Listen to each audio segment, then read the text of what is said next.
Welcome, everyone, to Fundamentals of Kabbalah and Chassidut. We are continuing with our learning Ma'aseh Merkavah, the workings of the Chariot. This is our fourth class. For anyone who is missing any of the classes, you can always go to YouTube and find them. You could find them on our website.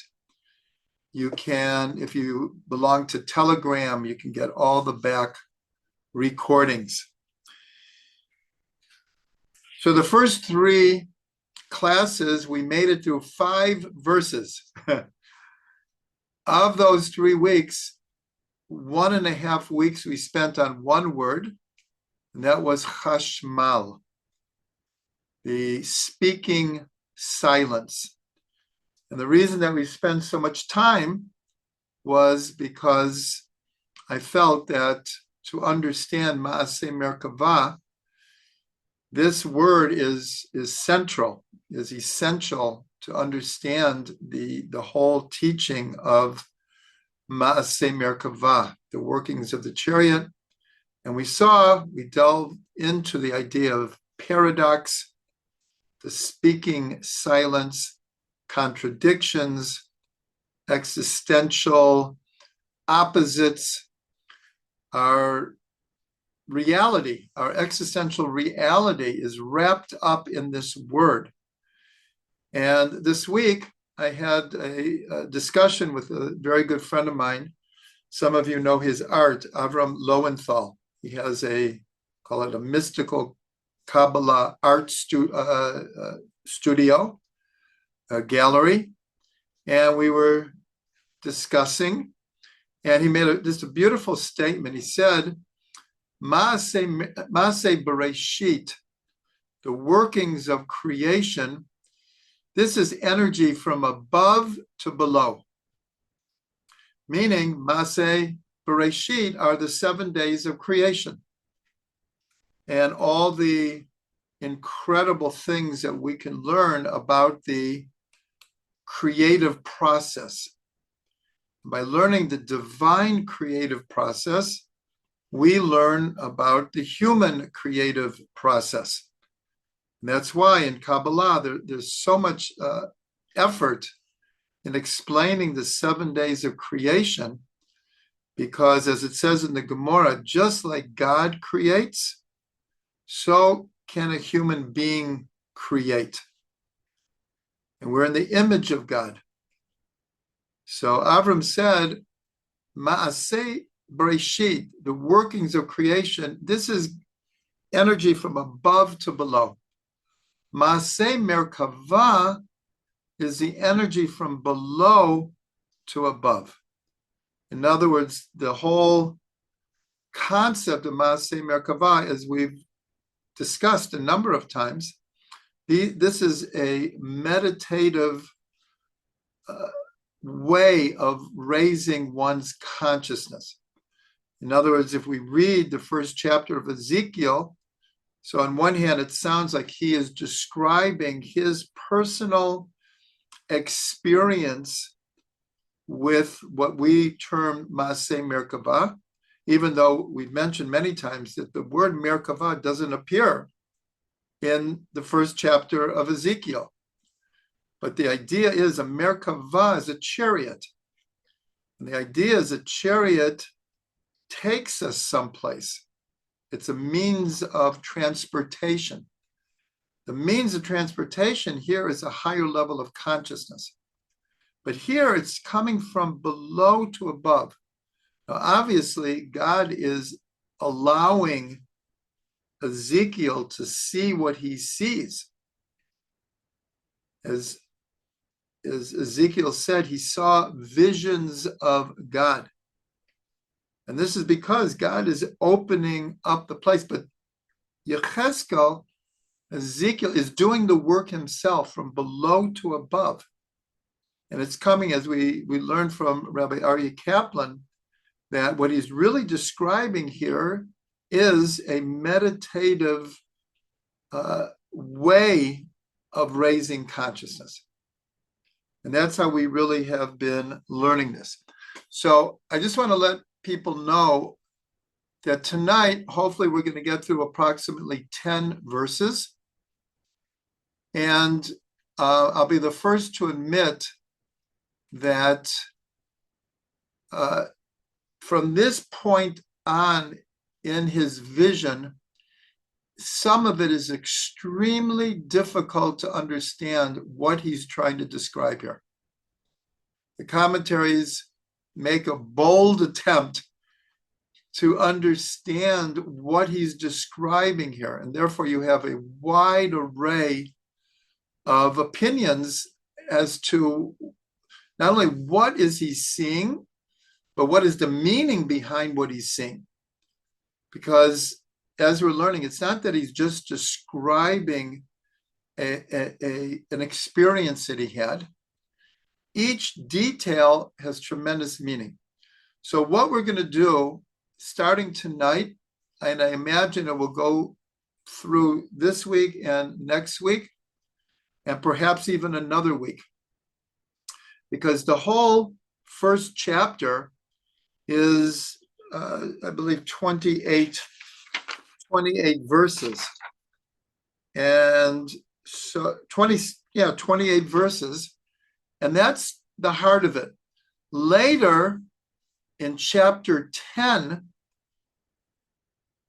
Yechezkel is going to go back to this original vision, and he's going to explain even on a deeper level the effect. But between chapters 2 and 9, it's God speaking to Yechezkel, giving him instruction, revealing things to him about especially the destruction of the temple.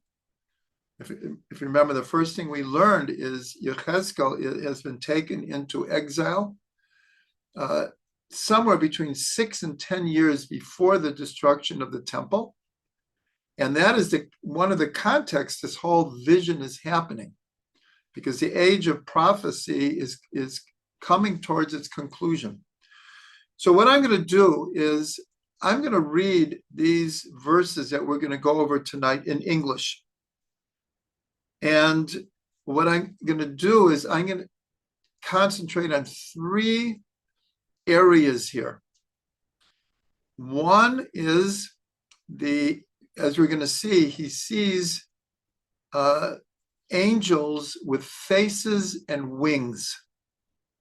And we're going to discuss the importance of the number 4, because he sees 4 faces and the angels have 4 wings.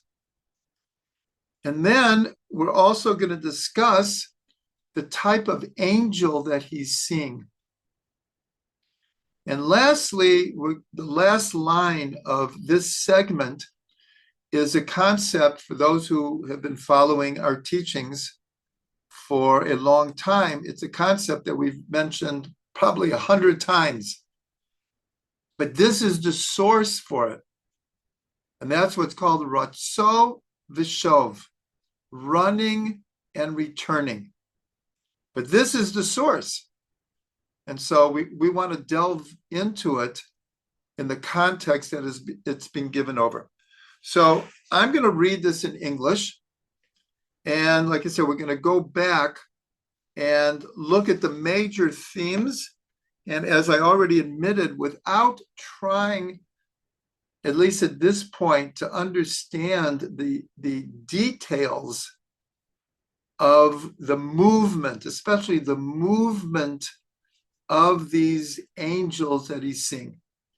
So it begins where it says, from its midst was the form of 4 Chaya angels. Now, first we have to discuss, what does it mean from its midst?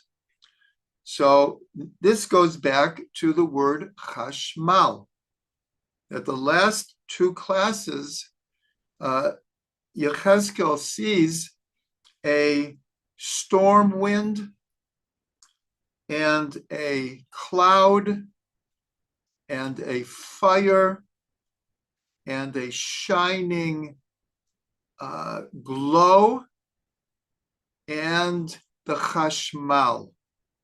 So we remember he saw 5 different stages. Rabbi Aryeh Kaplan says these are 5 different obstacles that we need to get through in order to get to a place of pure meditation. We all know how wild our minds can be. And so to enter into a true meditative state, it takes spiritual work. But the last thing he describes is the chashmal. And that's where we're starting tonight, because it says from its midst. In other words, there was the fire and a glow around the fire, but within the fire is the chashmal. And now he's saying in the midst of the chashmal, he sees 4 chaya angels. The word chaya comes from the word chai, life. These are life forms that we call angels. These are energy forms, but we call them angels. And here they're usually translating as living creatures, because chaya, and in plural, chayot, means living creatures. That's the name he gives these angels. Remember, we have to develop this. We're just starting. And then Yechezkel says, this was their appearance. They had a human form. Now, this is going to be very, very important, is because he's seeing living creatures that he relates to as angels, and yet they have a human form. So we'll have to address this. Well, what was he seeing? Was he seeing angelic figures? Was he seeing a reflection of his own humanness? What exactly was he seeing? And it continues. The 6th verse says, and this is one of the most well-known parts of Maseh Merkavah, is each one had 4 faces. Now again, he sees the chayot, the chaya angels. He says they have a human form, but now he says that each one had 4 faces. Remember, and he's seeing 4 living creatures.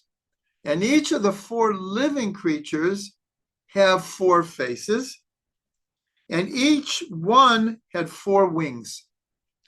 As I said in the beginning, this is crucial to understand everything we're talking about, is why the 4s? What is the significance of 4 living creatures that had 4 faces and each one had 4 wings? Then he continues, their feet were straight, and the soles of their feet were round like those of a calf's foot, and they shined like a vision of polished copper. Now, one of the reasons that when we pray the Amidah, the standing prayer, the Shmona Esrei, so most people know that we put our feet together as if we have like one leg. We don't stand with a space between our feet. Usually, just for balance, we touch our heels together and spread a space between the 2 feet.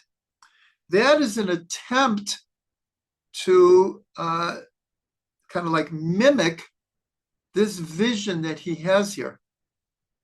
That's a very, very important point. The 8th verse, we're continuing. Human hands were under their wings on all 4 sides.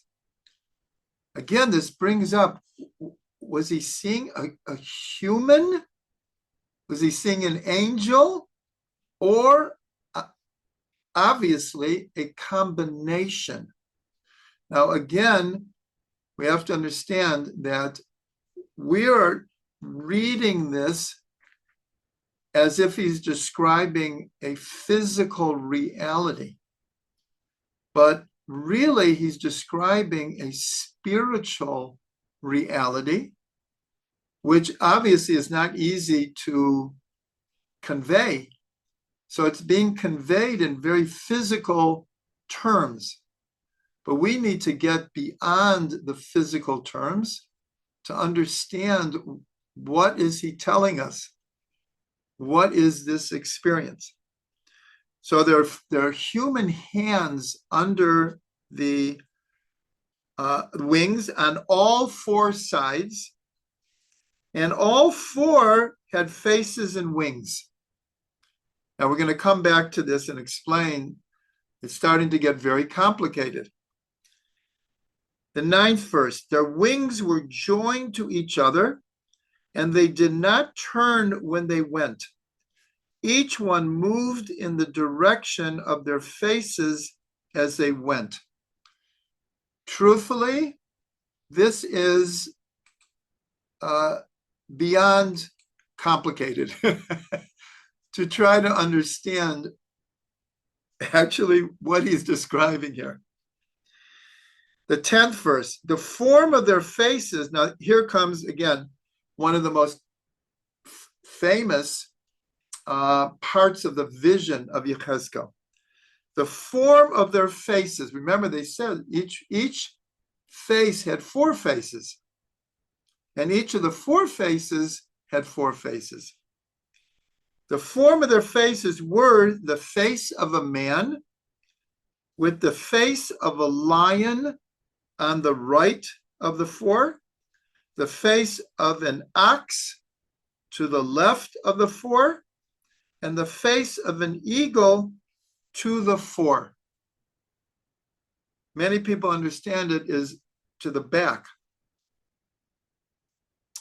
11, their faces and wings were separated on top. For each one, 2 connected the individuals, and 2 covered their bodies. In other words, 2 of their wings covered their faces, and 2 covered their bodies.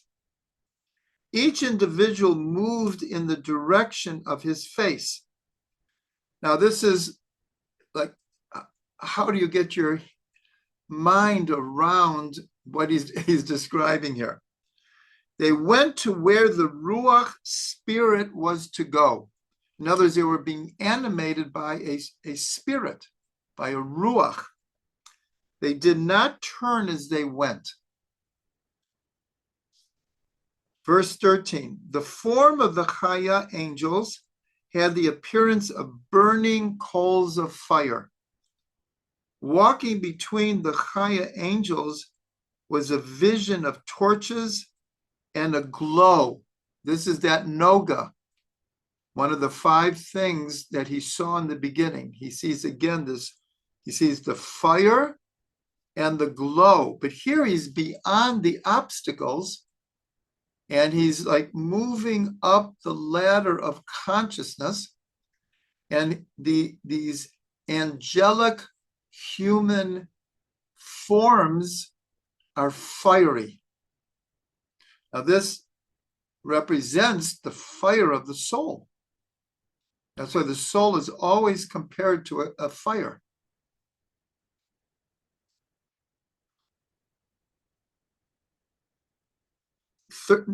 Verse 13 continues, walking between, I said that already, and a glow of fire, and from the fire went forth sparks.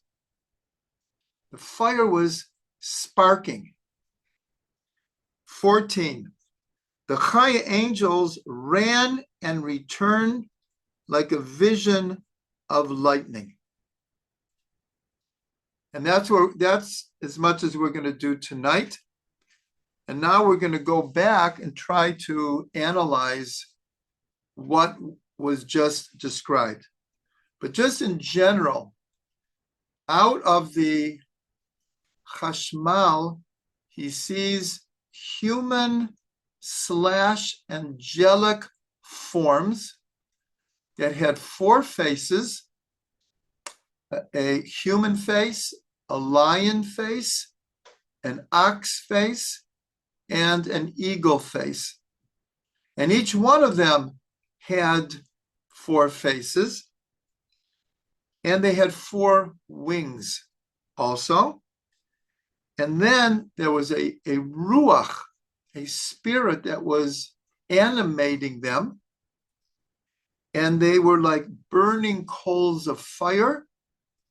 And they were surrounded by a glow, and sparks were coming out. And they ran and returned like a vision of lightning. So that's a review. And now we're going to go into an attempt to analyze this. As I said already, this will most likely go next week and maybe even a week after, just to do these 10 or 12 verses. So first, I want to mention something very, very important, and that is connected to what my friend Avram Lowenthal said, that Maaseh Merkava is the energy from below to above. Now, in Kabbalistic terms, there are 2 directions. There's light that comes from above to below, and there's light that we return from below to above. When we're talking about prophecy, because this is what we are talking about, Ezekiel was one of the primary prophets, and he's describing his prophetic experience. And very interestingly, if we look at the Sefirot, and we would imagine, where does prophecy come from?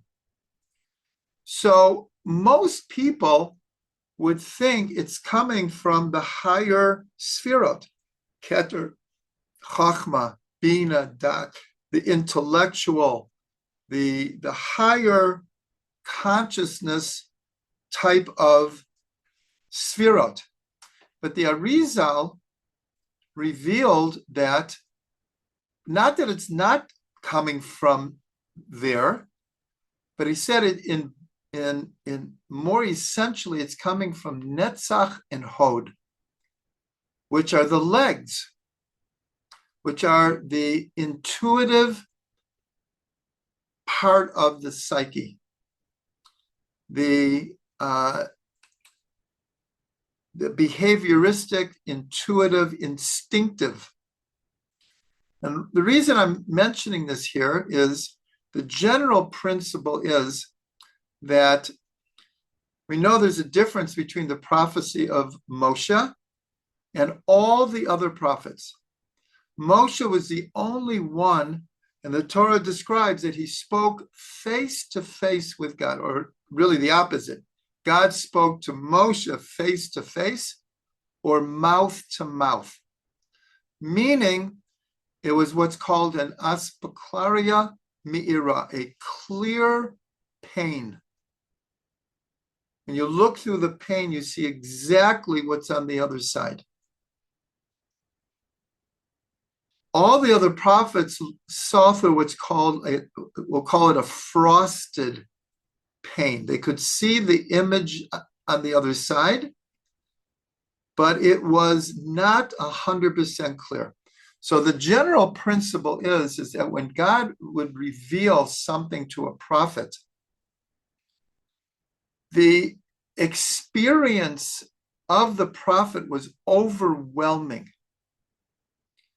And the way we can understand is, I'll use the word an epiphany. An epiphany is a moment of revelation that we receive, almost like it says here, that he saw the angels running and returning like a lightning bolt. Sometimes it can take us minutes, days, or years to open ourselves up to receive this epiphany. But usually epiphany comes, and it's just a moment of absolute clarity. So the Arizal explains when a prophet would have prophecy, his experience was this all-encompassing epiphany. But later, each prophet would describe it in their own words. It's a very, very important concept, because when you read the words of the prophets, it reads as if God is telling the prophet word by word what to record. But that's not how it was. Only Moshe received prophecy like that. All the other prophets got clear messages from God, absolutely clear messages, but it was channeled through their, what's called koach hamidameh, their imagination, their creative imagination. And that's why the Arizal says that it's through netzach and hod, which is this instinctual, inspirational, that's coming from within the person, is the way they're describing it.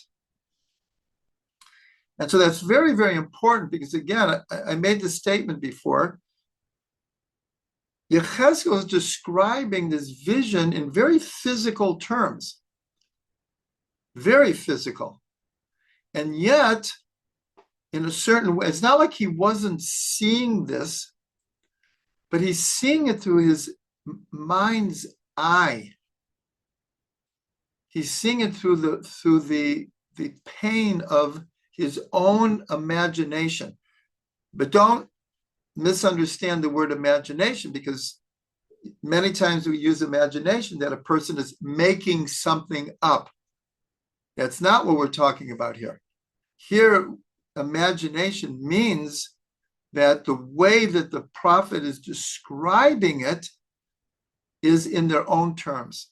And our sages say this, that each prophet was a unique individual, and some are much more poetic than the others. Some are sweeter than others.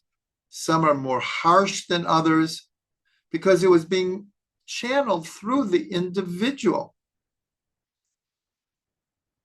Now,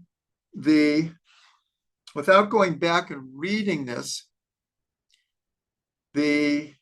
what's called Targum Yonatan. Targum Yonatan translated the books of the prophets into Aramaic. But when he did so, it was not just a translation into Aramaic. Aramaic was the spoken language of this biblical period that we're talking about. Hebrew was like a holy language that was used for prayer and study. Just like we're talking English right now, right? We're learning Torah, but we're talking in English. So Targum Yonatan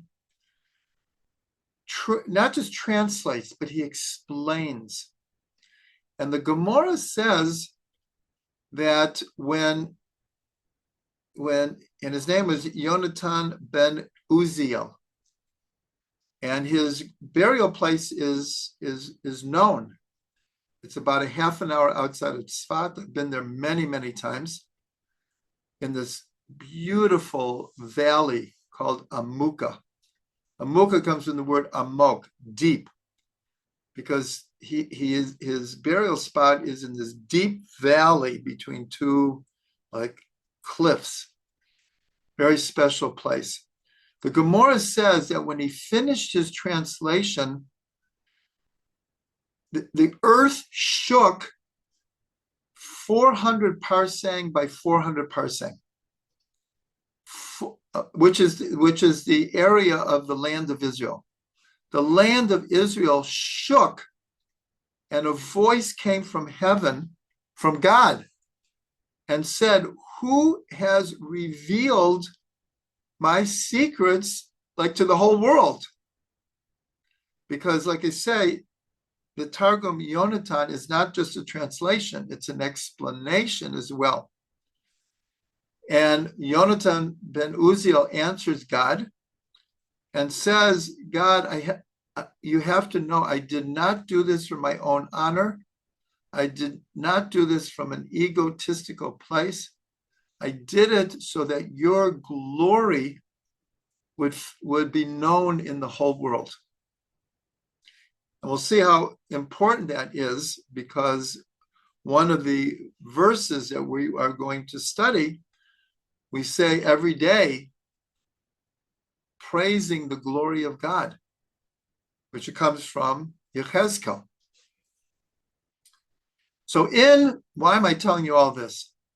Because in the Targum Yonatan, he says, and remember I said this, we read through it in English. It's very complex, but he says, how many faces were there actually? Because here it sounds like there are 4 faces, and each one had 4 faces. And most probably each one of them had 4 faces. But the Targum Yonatan goes one more step, 4 to the 4th. And he says 4 times 4 is 16, times 4 is 64, times 4 is 256. That is what Yechezkel was saying. Now, what are we to make from it? So in my trying to understand this, my preparation, so what I came up, the realization that what Yechezkel is trying to explain here is what we'll call fractals, where you have a form, and that form will reproduce itself on bigger and smaller levels. I'll give you an example. And this was for me, this is going back 45 years. And I think everyone has seen something like this 100 times since then. But it was the first time I saw it. I was in Chicago at the Museum of Science and Industry. This is going back 45 years ago. And there was a display that I just happened to walk by. And it showed a person sitting on a beach on the Chicago, beach. And like the camera goes down and shows his hand. His hand is just sitting on the blanket. And then it increases we'll call it like the microscope power. And all of a sudden you saw his hand and you could see the individual hairs coming out of his hand. You could see the blood vessels. Then it goes one more deeper. And all of a sudden you're inside the skin and you're seeing the inside of the skin. Then it goes into the cell and it shows the different parts of the cell. And then it goes into the atoms. And then it goes into the particles. It did like 10 different powers of 10. When you got to the 10th one, it looked like you were looking at a star-filled sky. It was like all black with sparks of light. Then it goes back up to 10. And then you're seeing his hand again. And then the camera goes up. And all of a sudden you're looking down at him from, like, let's say 100 meters up. And then it goes up. And now you see the whole city of Chicago. Then it goes up again. And now you're seeing North America. And then it goes up again, and you see the whole earth. And then you see the whole, all the planets. And then you see the Milky Way. When you get to the top, the point is, it looked exactly like inside of the atom. Looked exactly the same. So I'm telling you all of this because this is a deep understanding of what Yechezkel is experiencing. Now, many people have experienced like this in meditation.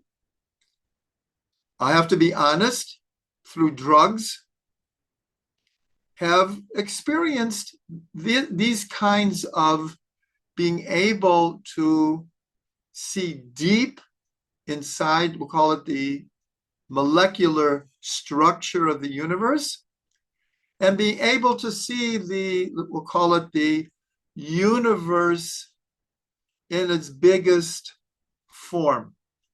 Now, this is very important because this is what I believe Yechezkel is experiencing here and trying to explain. And the Targum Yonatan helps us by saying it's 4 times 4 times 4 times 4.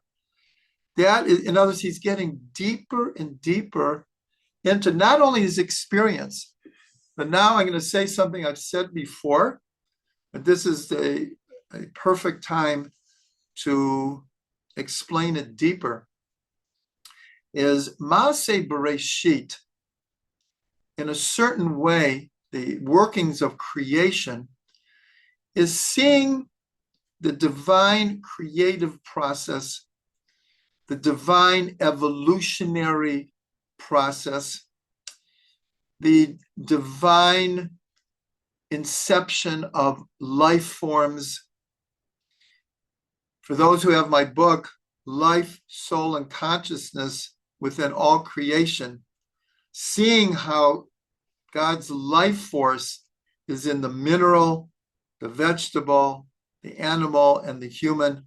Everything has a spark of God's life force animating it, especially when we think of the mineral world. We're not aware of that as much as when we look at plants or trees or fields full of grasses and grains and bushes, and then animals and then humans.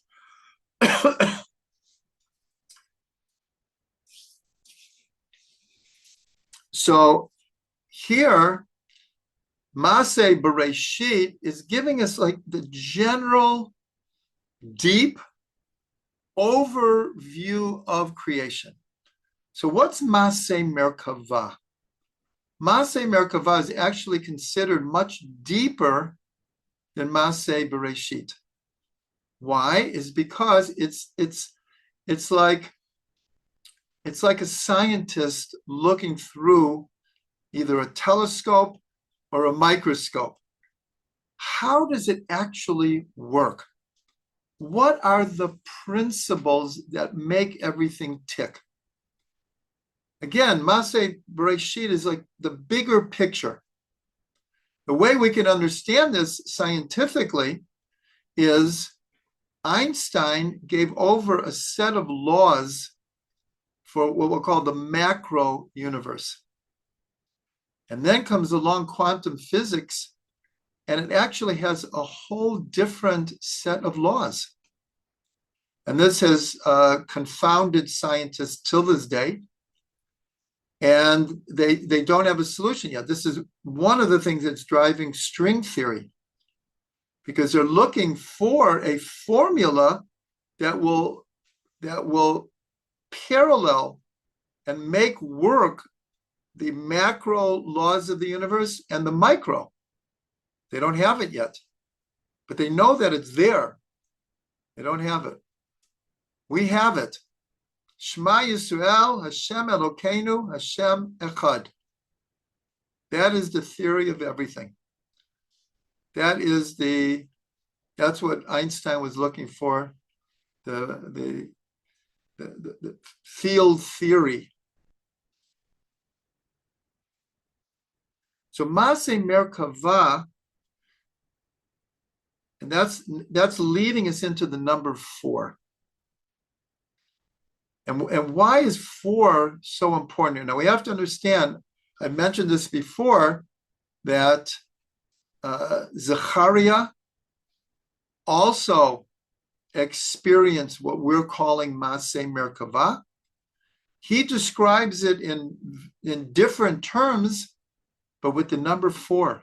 The number 4 repeats itself over and over in the vision of Zechariah, the 6th chapter. And also Daniel, some of the most picturesque visions that he had of the different kingdoms, the different beasts, 4s, sets of 4.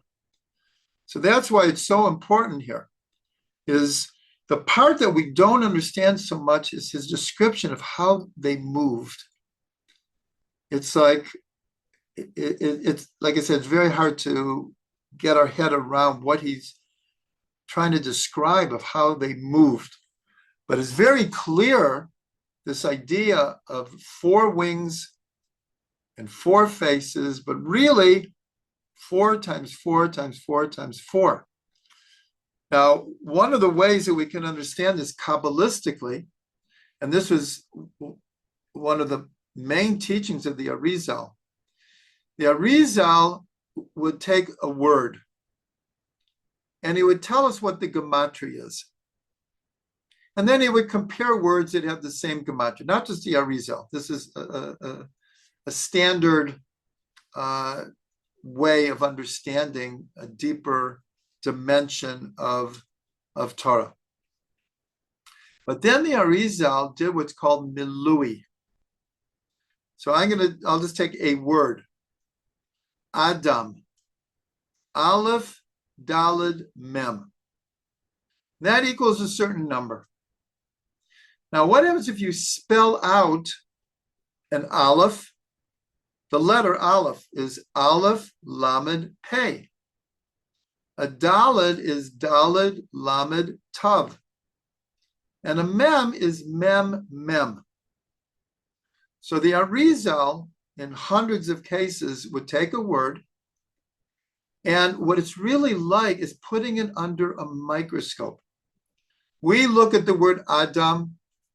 It has, because of its numerical value, it has a certain meaning, a certain connotation. But now, what happens if we expand the focus and you spell out the name Adam according to the letters? Aleph, Lamed, Pei, Daled, Lamed, Tav, Mem, Mem. So then you have an expanded understanding of Adam. I'm just taking one example. Then there's what's called the milui of the milui. And that is where you take each one. Now we have an Aleph, Lamed, Pei. Now you have to spell that out. Aleph, Lamed, Pei, Lamed, Mem, Daled, Pei, Hey. So it becomes like a triangle. Let's say this is Adam, 3 letters. The milui it becomes like this. The milui of the milui becomes like this. And again, then he would calculate the numerical value and reveal awesome things that you just don't see on the surface. So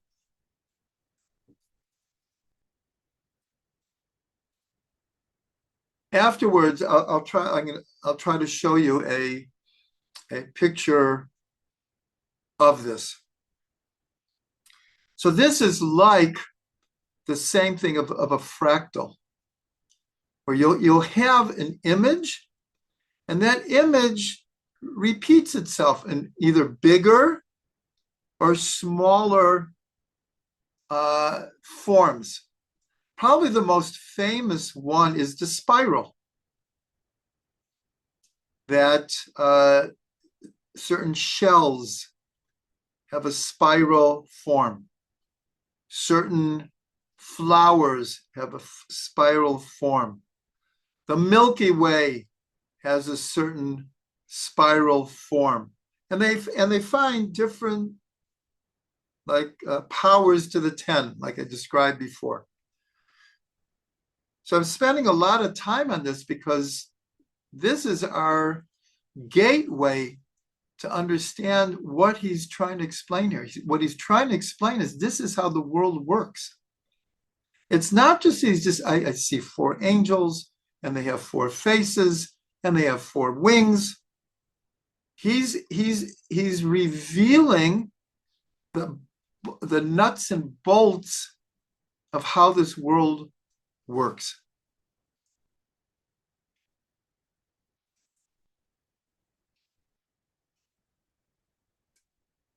Chaim, everyone, Chaim.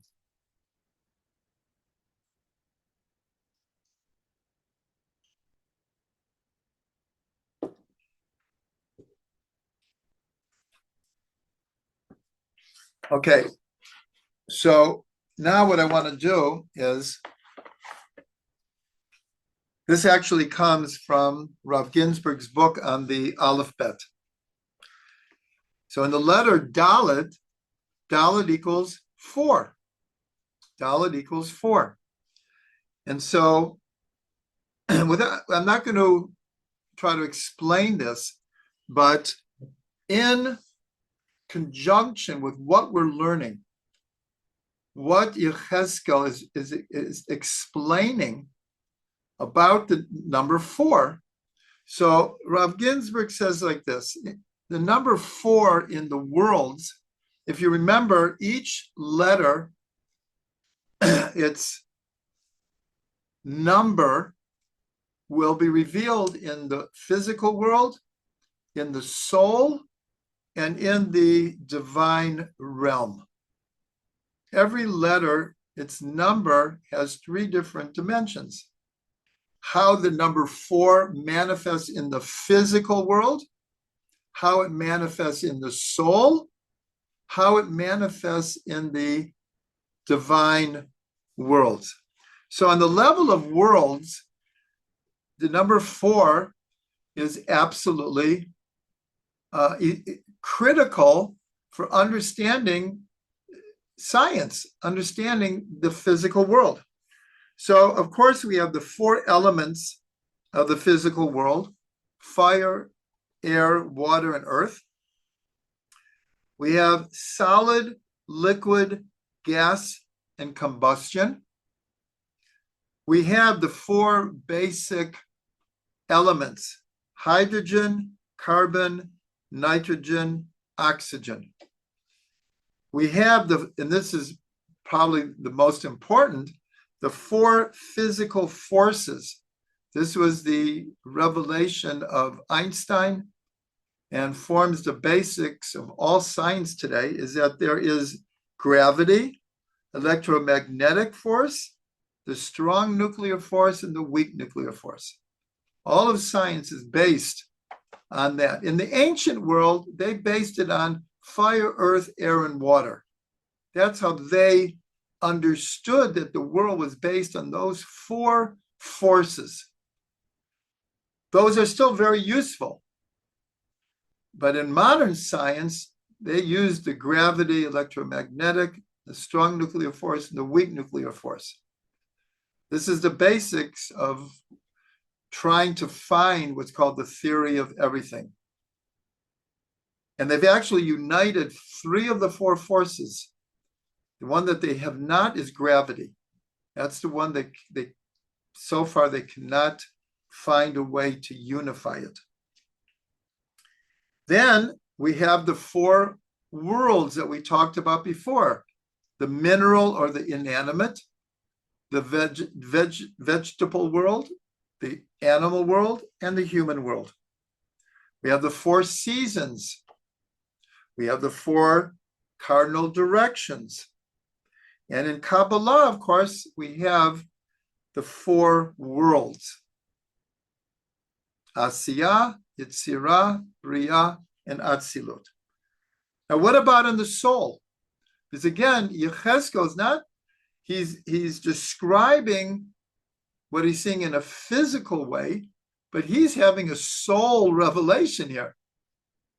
So on the level of soul, this is the secret of the four mothers: Sarah, Rivka, Rachel, and Leah.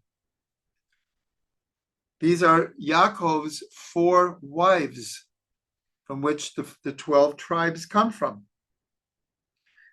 This is the secret of, in the Haggadah, for those who have my book on the Haggadah Companion. So the number 4 runs through the whole Seder of Pesach. The whole Seder is based on the number 4. And that, why is it all based on 4? Is because it's based on what are called the 4 expressions of redemption. When God revealed to Moshe that he's now going to take Israel out of Egypt, so he described 4 stages of that process. It was called the 4 expressions of redemption: V'hotzeti, v'hitzalti, v'ga'alti, v'lakachti. I have taken you out, I have saved you, I have redeemed you, I have taken you to me as a people. And then, this is what we're going to get to, very, very connected to the Maseh Merkavah, is we're going to get at the climax of the vision of the throne of glory. And we're told that the throne of glory has 4 legs. And who are the 4 legs? Avram, Yitzhak, Yaakov, and David. And we also have what's considered the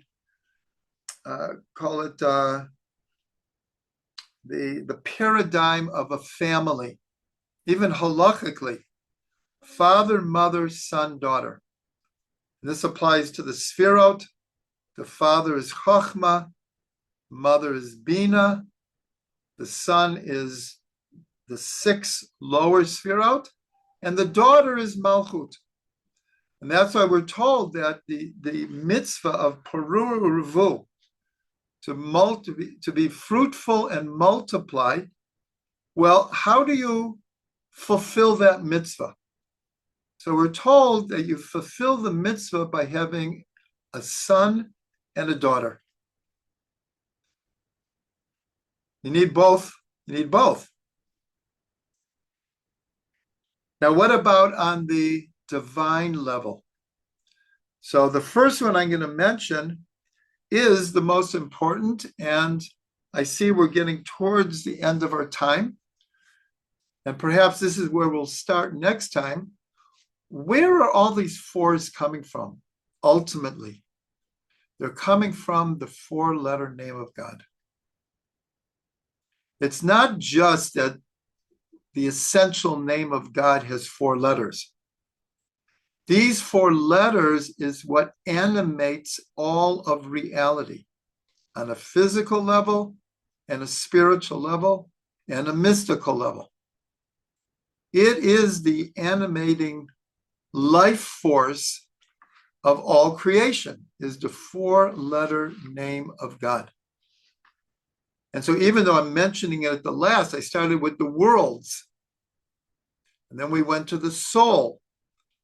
But it's all coming from the divine source, and that is seen in the 4-letter name of God.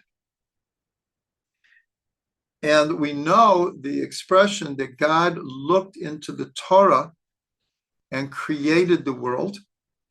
And that's why we talk about, and many of you have my book, Orchard of Delights. Well, the orchard is Pardes, which is 4 different levels of learning Torah. Pshat, the literal storyline, the remez, the alluded to or hinted to meanings, the drush, excuse me, the allegorical, metaphorical, symbolic meaning of the Torah, and the sod, which is the secret, mystical level of learning the Torah. And one last thing is that the Torah itself is made up of 4 components: letters, vowels, crowns on the letters, and the music, the chant that we chant the Torah to. Those are called the 4 levels of the Torah. 2 of them are in the Torah, the letters and the crowns, but the vowels and the song are not in the actual text, but from the oral Torah, we wouldn't know how to read it without knowing the vowels. So this is a good place to end, and I want to summarize here that tonight we learned that Yechezkel is seeing, we're going to call it a complex combination of human and angelic forms. And next week, we're going to go into what's the significance of the man, lion, ox, and eagle.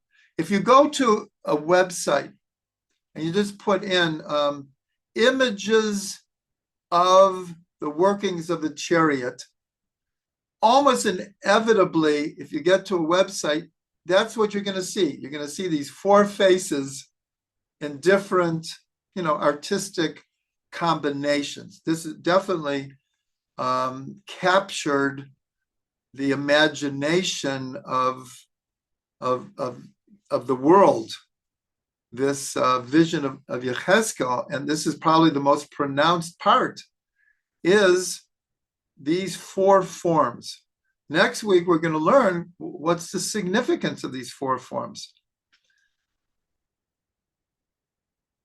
And we're going to go deeper into what's the connection between him seeing human forms and animal forms.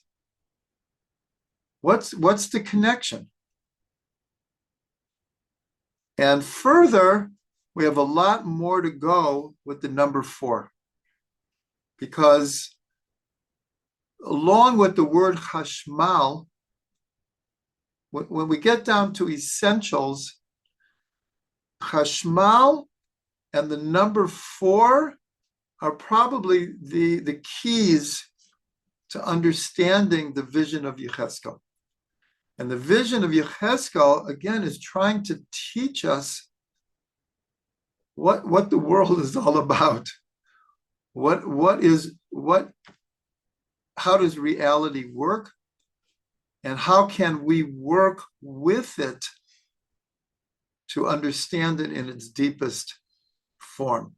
May we all be blessed to contemplate deeply what we are learning here.